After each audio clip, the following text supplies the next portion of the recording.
2 अप्रैल को इजरायल ने सीरिया की राजधानी दमिश्क में मौजूद ईरान के दूतावास पर हमला किया। इस अटैक में कई ईरानी कमांडर्स की मौत हुई, मगर इजरायल का यही हमला अब पूरे अरब वर्ल्ड को महाजंग में झोंक सकता है। आशंका तो यह जताई जा रही है कि अरब के साथ साथ अफ्रीका में भी बारूदी भूचाल आ सकता है, क्योंकि ईरान ने इजरायल के खिलाफ जंग का ऐलान कर दिया है। किन हथियारों से इजरायल पर हमला होगा, कहां होगा, कैसे होगा, यह सारा प्लान ईरानी सेना ने तैयार कर लिया। हैरान करने वाली बात यह है कि इजरायल के खिलाफ युद्ध में ईरान अकेला नहीं बल्कि तमाम प्रॉक्सी संगठनों के लाखों सैनिकों के साथ वो उतरेगा। तो क्या रईसी के प्रतिशोध से इजरायल का वजूद मिटना तय है? देखिए रिपोर्ट।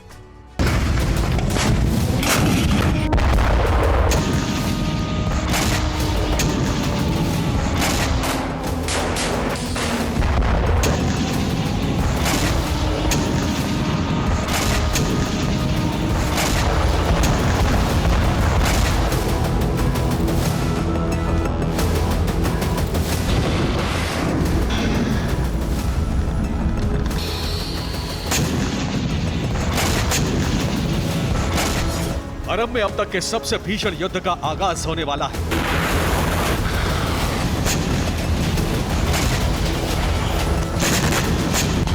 घातक मिसाइलों, विस्फोटक ड्रोन हमलों के साथ साथ एटमी हथियारों का खुल्लम खुल्ला इस्तेमाल होने वाला है।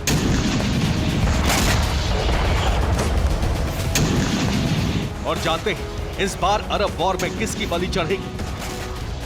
वो कौन सा मुल्क है जिसका वजूद दुनिया के नक्शे से मिट जाएगा? नाम है इजराइल।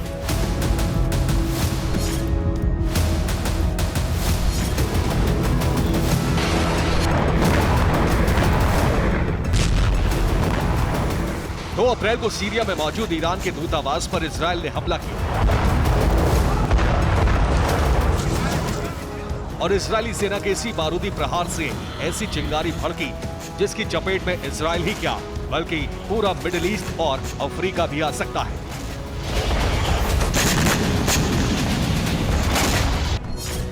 क्योंकि ईरान ने इजराइल के खिलाफ जंग का ऐलान कर दिया है। जल्दी ईरान की तरफ से इजराइल पर हमला हो सकता है। इजराइल पर मिसाइल और ड्रोन से एयर स्ट्राइक की जाएगी। ईरानी प्रॉक्सी भी इजराइल इलाकों में हमले को अंजाम देंगे। वहीं हूती ने ईरान को करीब 4 लाख सैनिक देने का ऐलान किया है। अब तक यमन का हूती गुट 2 लाख सैनिकों की भर्ती कर चुका है। ईरान मिडिल ईस्ट और अफ्रीका में यूएस बेस पर भी अटैक करेगा।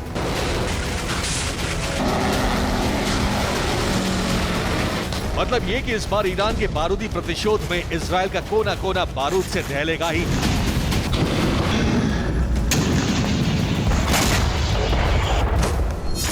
बल्कि इसके साथ साथ रईसी अरब वर्ल्ड से भी महाशक्ति अमेरिका के पांव उखाड़ने की पूरी तैयारी कर चुके हैं।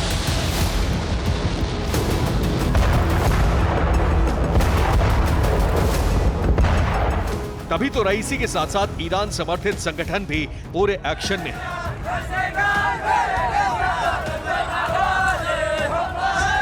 हूती हो या फिर हिजबुल्लाह, हर कोई इजराइल अमेरिका के खिलाफ बारूदी चक्रव्यूह तैयार कर चुका है। बस इंतजार है रईसी के एक ऑर्डर का।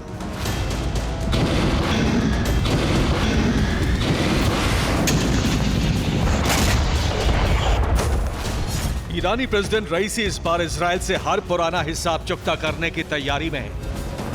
तभी तो जल थल नभ हर फ्रंट से इजराइल की घेराबंदी की जा रही है। ईरान अपने तमाम विनाशकों को धार दे रहा है।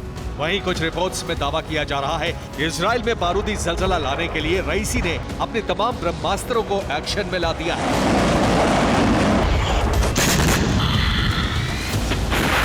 बाकायदा ईरानी सेना की तरफ से एक लिस्ट जारी की गई है जिसमें बताया गया है कि इजराइल पर किन किन मिसाइलों से प्रहार होगा।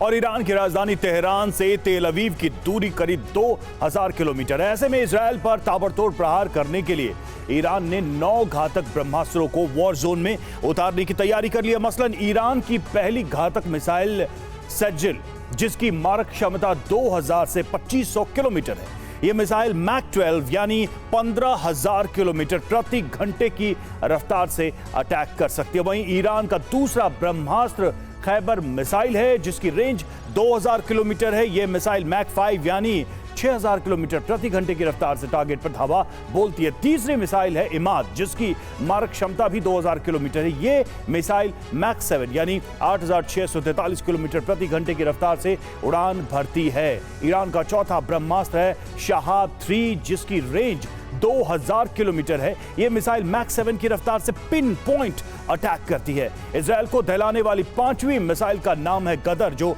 मैक 9 की रफ्तार से 9000 किलोमीटर तक विध्वंसक प्रहार कर सकती है।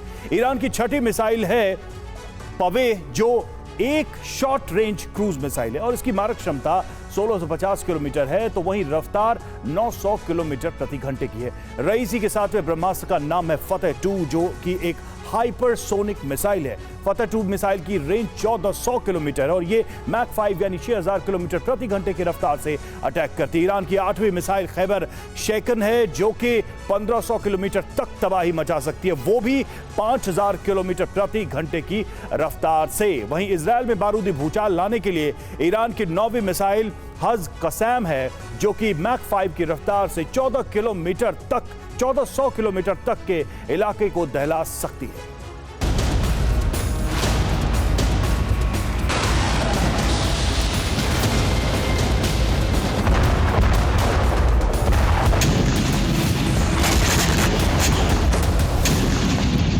यही वो 9 मिसाइलें हैं जिसका इस्तेमाल किसी भी वक्त रईसी इजरायल के खिलाफ कर सकते हैं।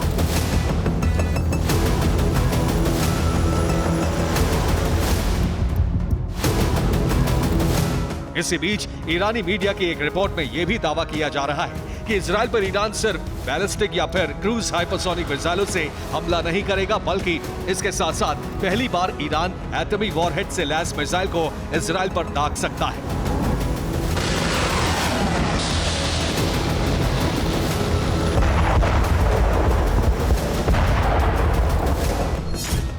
मसलन ईरान ने फतेह 1 मिसाइल को एटमी वॉरहेड से लैस किया। फतेह 1 medium range hypersonic ballistic missile है, जिसकी मारक क्षमता करीब 1400 किलोमीटर तक की है। यह मिसाइल मैक 15 यानी 18500 किलोमीटर प्रति घंटे की रफ्तार से अटैक करती है। दरअसल ईरान ने फतेह 1 मिसाइल को न्यूक्लियर वॉरहेड से लैस इसलिए किया है क्योंकि अगर ईरान हमला करता है, उसके जवाब में अगर नेतन्याहू एटमी हथियारों का इस्तेमाल करते हैं, तो फिर ईरान भी फतेह 1 हाइपरसोनिक मिसाइल से एटमी ज़लज़ला ला सके।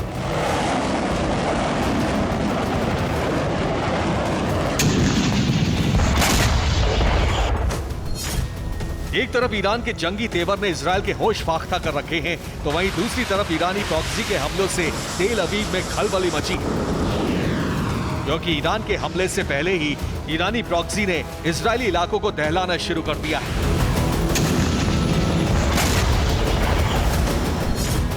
मसलन ईरानी प्रॉक्सी ने इजरायल के इलाट पोर्ट पर ड्रोन हमला किया। इस्लामिक रेजिस्टेंस ने गाजा में आईडीएफ के सैन्य अड्डे तबाह किए। हिजबुल्लाह ने भी उत्तरी इजरायल के इलाके में प्रचंड बमबारी की। वहीं हूती ने रेड सी में इजरायल के कार्गो शिप पर अटैक किया। इसके अलावा हूती ने यूएस ब्रिटेन के कार्गो शिप पर भी हमला किया।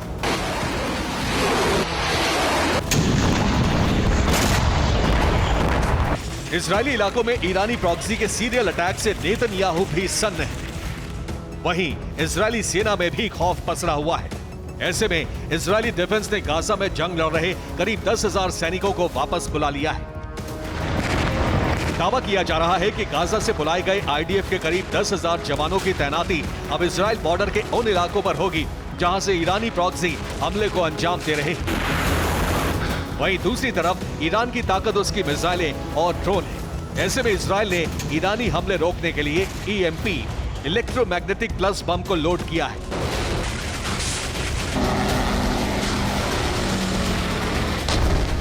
मतलब ये कि इस बार अरब में ईरान वर्सेस इजरायल के बीच आर पार की जंग होनी करीब करीब तय हो चुका है। अब ये देखना होगा कि सीरिया हमले का प्रतिशोध लेने के लिए रईसी इजरायल पर पहले विध्वंसक हमले को अंजाम कब देते हैं। Bureau report.